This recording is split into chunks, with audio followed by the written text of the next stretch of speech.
Private Edward Michael Batten, 13th Platoon, D Company, 45th Battalion, Australian Imperial Force, a grazier from New South Wales,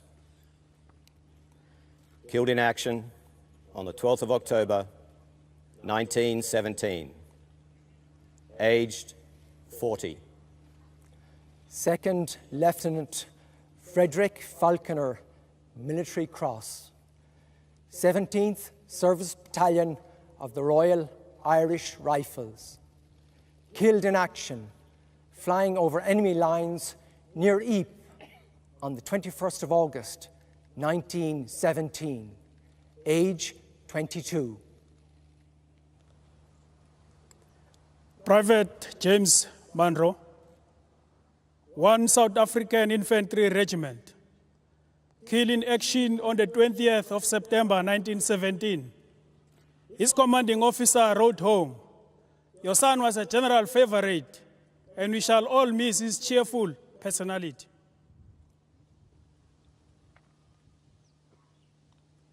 My great-great-grandfather, Rifleman Stanley Durrant of the King's Royal Rifle Corps, killed in action on the 24th of August, 1917. His son, my great-grandfather, was only 3 years old. My great-great-uncle, Private Walter Stevenson, 4th Battalion Grenadier Guards, a coal miner and an amateur footballer, killed in action July 29th, 1916, aged 20.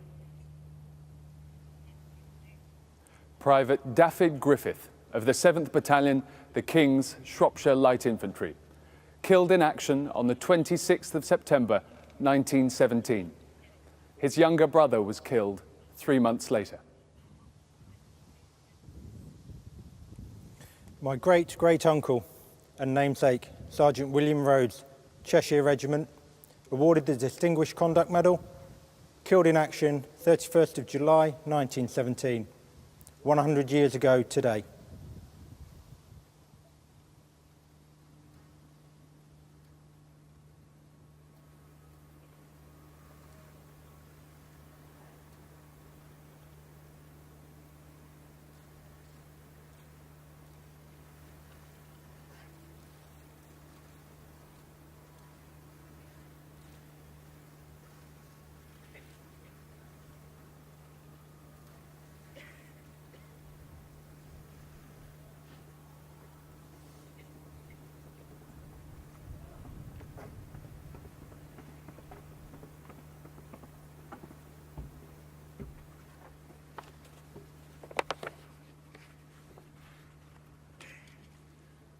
"100 years ago today, the Third Battle of Ypres began.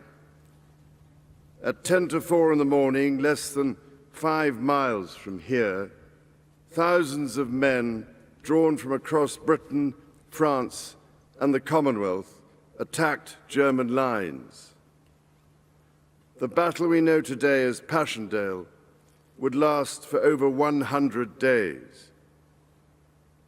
We remember it not only for the rain that fell, the mud that weighed down the living and swallowed the dead, but also for the courage and bravery of the men who fought here. The advance was slow and every inch was hard fought. The land we stand upon was taken 2 months into the battle by the 3rd Australian Division. It would change hands twice again before the end of the war. In 1922, my great-grandfather, King George V, came here as part of a pilgrimage to honor all those who died in the First World War. Whilst visiting Tyne Cot, he stood before the pillbox that this cross of sacrifice has been built upon, a former strong German stronghold that had dominated the ridge. Once taken by the Allies, the pillbox became a forward aid post to treat the wounded. Those who could not be saved were buried by their brothers in arms in makeshift graves. These became the headstones that are before us today. After the end of the war, almost 12,000 graves of British and Commonwealth soldiers were brought here from surrounding battlefields. Today, a further 34,000 men who could not be identified or whose bodies were never found have their names inscribed on the memorial. Thinking of these men, my great-grandfather remarked, "I have many times asked myself whether there can be more potent advocates of peace upon earth through the years to come than this massed multitude of silent witnesses to the desolation of war." In 1920, the war reporter Philip Gibbs, who had himself witnessed Third Ypres, wrote that nothing that has been written is more than the pale image of the abomination of those battlefields, and that no pen or brush has yet achieved the picture of that Armageddon in which so many of our men perished. Drawn from many nations, we come together in their resting place, cared for with such dedication by the Commonwealth War Graves Commission, to commemorate their sacrifice and to promise that we will never forget. The Welsh poet Hayth Wyn was killed on the first day of battle at Passchendaele. We will now hear Rodri Jones sing a tribute to him, the Nglanyan.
Ein Thunder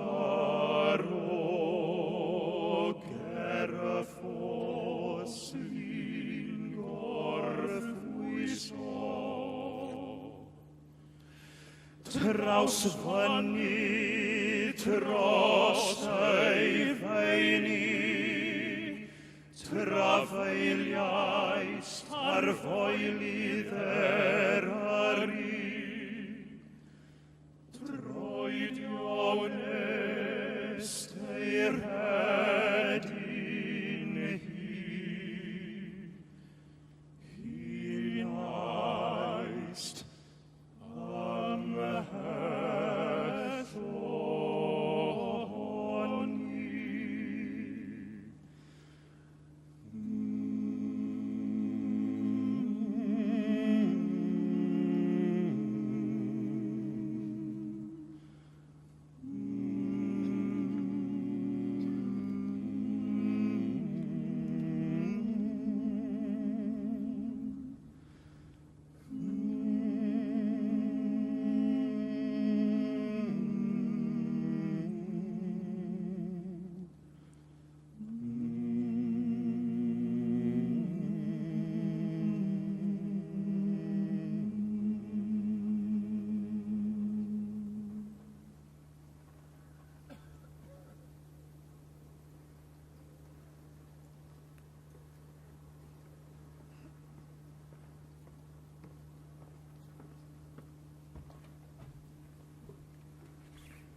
A tribute in song to the Welsh poet Haydd Wyn, who was buried at Artillery Wood Cemetery alongside the Irish poet Lance Corporal Francis Edward Ledwidge of the Royal Enniskillen Fusiliers.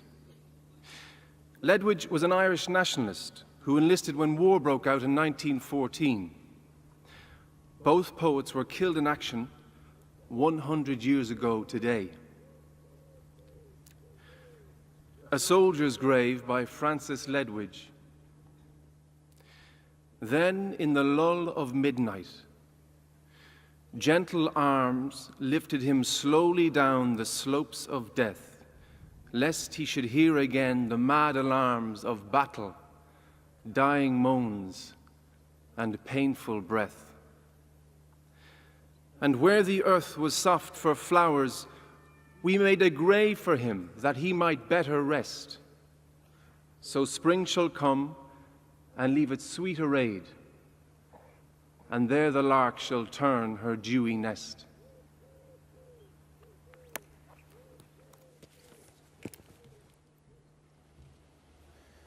Sergeant Walter Hubert Downing, 57th Battalion, Australian Imperial Force. Men fell silent or spoke casually or made surly jests according to their natures. No one spoke of the task before us. Occasionally we stirred to brush the dirt from our necks and to empty our pockets of dust. Dry, heavy clods of earth flew on the air. Shells roared and moaned incessantly across the floor of heaven. The sky was starry. Private Charles Miles, 10th Battalion, Royal Fusiliers. The moment you set off, you felt that dreadful suction. It was forever pulling you down, and you could hear the sound of your feet coming out in a kind of sucking plop.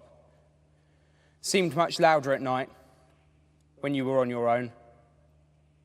In a way, it was worse when the mud didn't suck you down. When it yielded under your feet, you knew that it was a body you were treading on. It was terrifying. Private Leonard Hart, 2nd Battalion, Otago Regiment, New Zealand Expeditionary Force. Dear Mother, Father and Connie, in a postcard which I sent you about a fortnight ago, I mentioned that we were on the eve of a great event and that I had no time to write you a long letter. Well, that great event is over now, and by some strange act of fortune, I have once again come through without a scratch. The great event mentioned consisted of a desperate attack by our division against a ridge strongly fortified and strongly held by the Germans. For the first time in our brief history as an army, the New Zealanders failed in their objective, with the most appalling slaughter that I have ever seen. My company went into action 180 strong, and we came out 32 strong.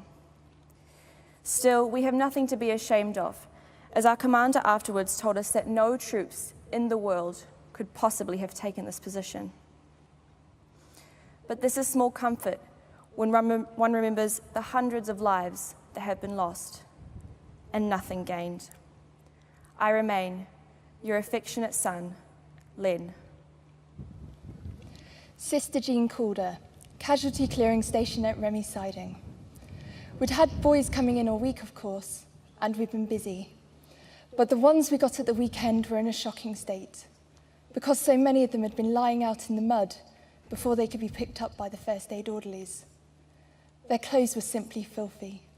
They didn't look like clothes at all. We had to cut them off and do what we could. In a civilian hospital, even an army hospital, the man had a home quite near, and relations possibly. But the wounded man on the battlefield is miles away from his home and his family. He's in pain, and he's amongst strangers. And I think that was why sympathy went out from one to the other.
Private Bert Ferns, 26th Lancashire Fusiliers, describing an attack in October 1917 on the land we are gathered on today. Mr. Kay came up and said, "Come on, lads, it's our turn." And we just walked round the corner of the pillbox and up the hill. The Germans didn't have much to fear from me that morning, There was no fire in my belly. No nothing. I staggered up the hill and then dropped over a slope into a sort of gully. It was here that I froze and became very frightened. Because a big shell had just burst and blown a group of our lads to bits. There were bits of men all over the place. A terrible sight. Men just blown to nothing. I just stood there. It was still and misty, and I could taste their blood in the air. I couldn't move. I stood there staring. Then an officer came across and shouted. We were too far left and must go half right. I would have probably been dead but for him jolting me out of it. These men had just been killed, and we just had to wade through them to get on. That's one thing I'll never forget, what I saw and what I smelt.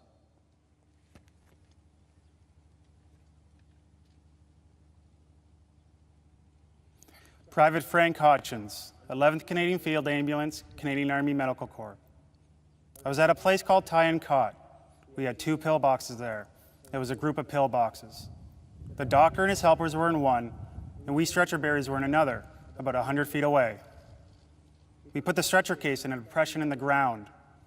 He was very frightened, the wounded boy. He said to me, "Am I going to die, mate?" I said, "Don't be stupid, fella. You're going to be all right. As soon as the Heine stops his shelling, we'll have you out of here, and they'll fix you up okay. You'll be back across the ocean before you know it." The shelling eased off, and we picked him up and set off again. He died before we got to the dressing station. On our way back, we passed our number 1 squad. There was nothing but limbs all over the place.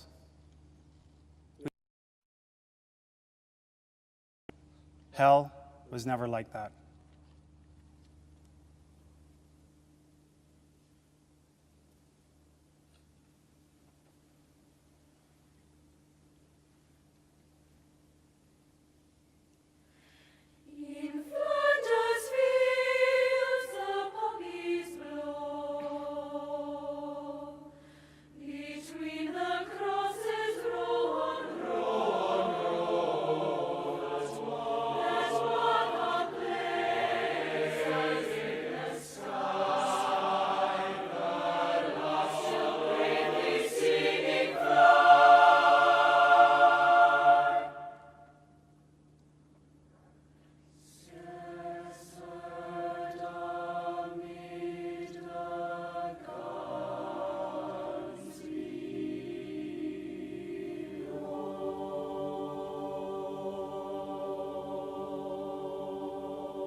My great-uncle, Rifleman Harold Emmons, the Rifle Brigade, the youngest of 11 from Manchester, missing in action on the 8th of September 1917. Second Lieutenant Alexander Currigordy, on the 9th Service Battalion Scottish Rifles, he joined the Scottish Horse in 1914, before transferring to the Cameronians in March 1917. Missing in action on the 20th of September 1917. Private Hugh Dalzell of the Royal Irish Fusiliers, identified by a photograph he was carrying of his mother, missing in action on the 16th of August 1917, aged 20. Private Albert James Ford, C Company, 14th Service Battalion, the Royal Warwickshire Regiment, husband to Edith and father to 6. In a last letter to his wife, he wrote, "Know that my last thoughts were of you. In the dugout or on the fire step, my thoughts went out to you." Killed in action, 26th of October, 1917.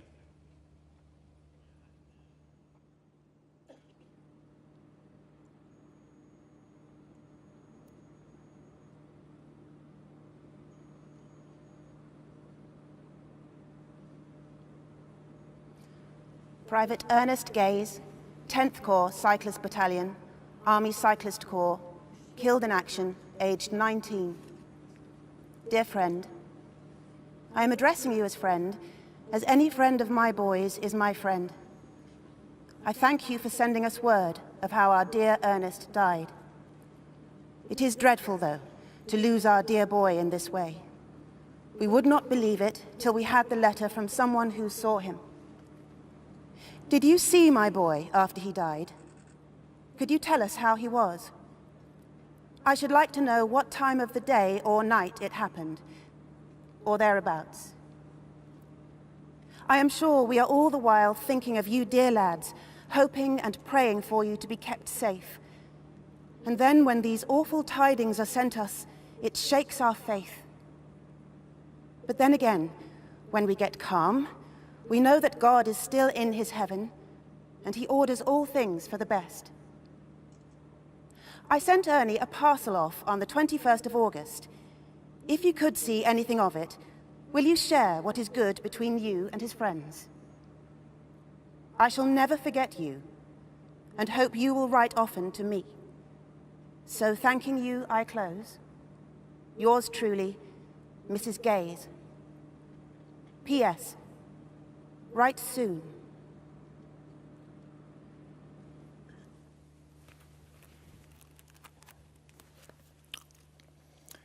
Letter from an unknown German officer, September 1917.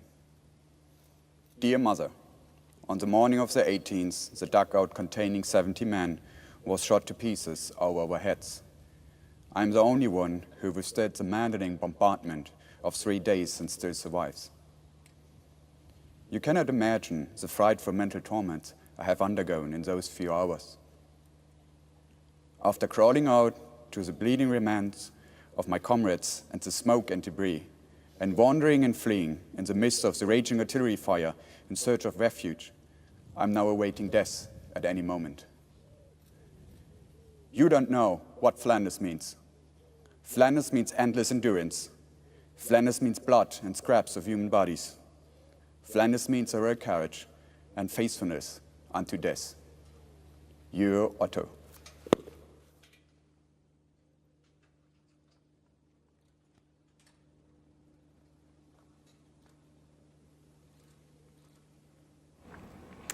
And now Captain Oliver Zwick's countryman, the German Foreign Minister Sigmar Gabriel, will be joined by the Queen of the Belgians, Queen Mathilde, and the Duchess of Cambridge. And they're going to collect some posies from 3 local children, Willem Kleis, Michael Lornes, and Remy van Oost. They're children that live locally in the community of the municipality of Zonnebecker.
Let us pray.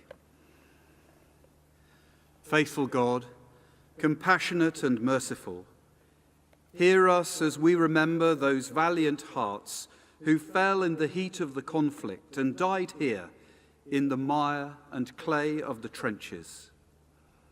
We honour the examples of selfless service, of comradeship and care that shine out of the loss and waste. We remember the proud and sorrowing lands from which they came, those who returned wounded in mind or body, all at home who mourned the dead, and all here who suffered the loss of home and community. Guide the nations united today in sorrow into the light of freedom, contentment, and glorious hope, and hear the longing of our hearts for peace. We ask this for the sake of your world and the good of all your children, through Jesus Christ our Lord. Amen.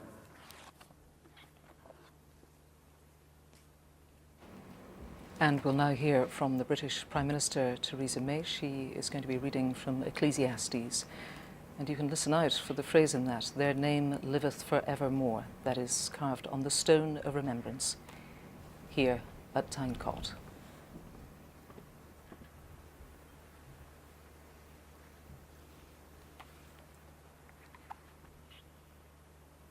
All these were honoured in their generations and were the glory of their times. There be of them that have left a name behind them, that their praises might be reported. And some there be which have no memorial, who are perished as though they had never been, and are become as though they had never been born, and their children after them. But these were merciful men, whose righteousness hath not been forgotten. With their seed shall continually remain a good inheritance, and their children are within the covenant. Their seed standeth fast, and their children for their sakes. Their seed shall remain forever, and their glory shall not be blotted out. Their bodies are buried in peace, but their name liveth for evermore.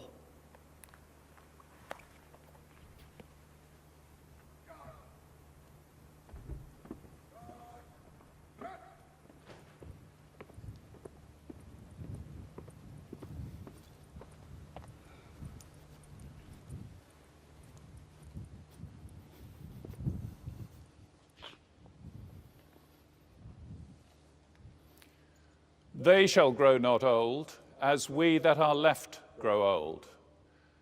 Age shall not weary them, nor the years condemn.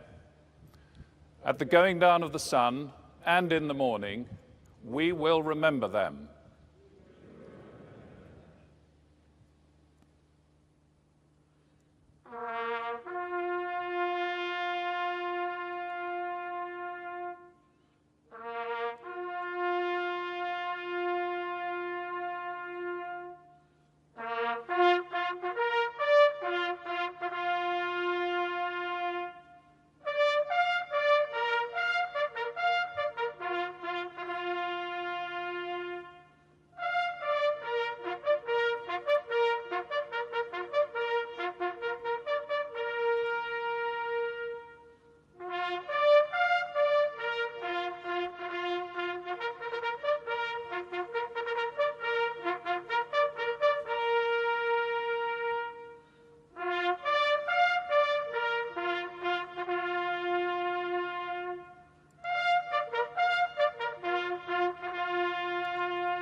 Private Robert Stocko, Private Edward Wright, and Private Peter Holland of East Lancashire Regiment. Killed in action the 27th of November 1917, aged 21, 19, and 23 respectively. Private William Dominey, 21st Battalion, Canadian Infantry. He did his duty. Killed in action on the 3rd or 4th of November, 1917. Aged 18. My great-great-grandfather, Albert James Goff, of the Devonshire Regiment. An agricultural labourer and father of 8, he was killed in action on the 26th of October 1917, aged 37. Private Henry Morris, Auckland Regiment, New Zealand Expeditionary Force, a farmer from Matakohi. Killed in action on the 4th of October 1917. A tribute to him read, "In a hero's grave he sleepeth. How little we thought when we parted, this was the last farewell." My great-uncle, Sergeant John Cohen, of the Duke of Wellington's West Riding Regiment. Throughout my childhood, I was intrigued by his portrait, which hung in my grandparents' home in Durham. Killed in action, the 10th of October, 1917, age 22.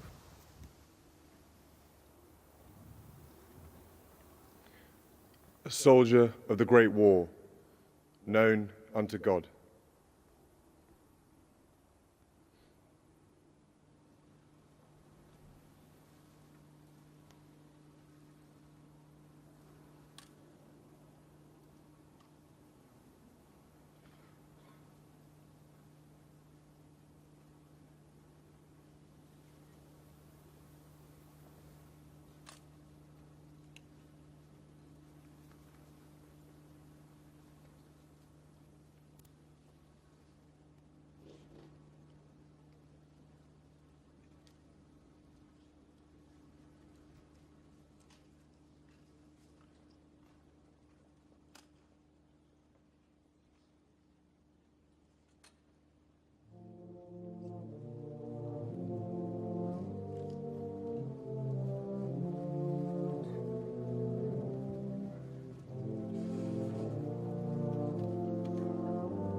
And so, as part of the wreath laying this morning, we saw the combatant nations taking part, representatives thereof, including Australia, Canada, France, Germany, Ireland, Malta, New Zealand, and South Africa.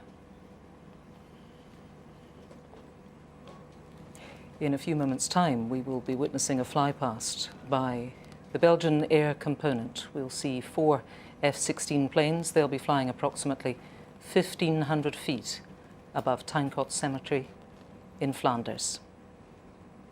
They'll be flying in the missing man formation. This is a classic aircraft maneuver, and it is used to honor the dead or the missing. You can take note as one aircraft breaks away from the rest of the formation, leaving one single gap.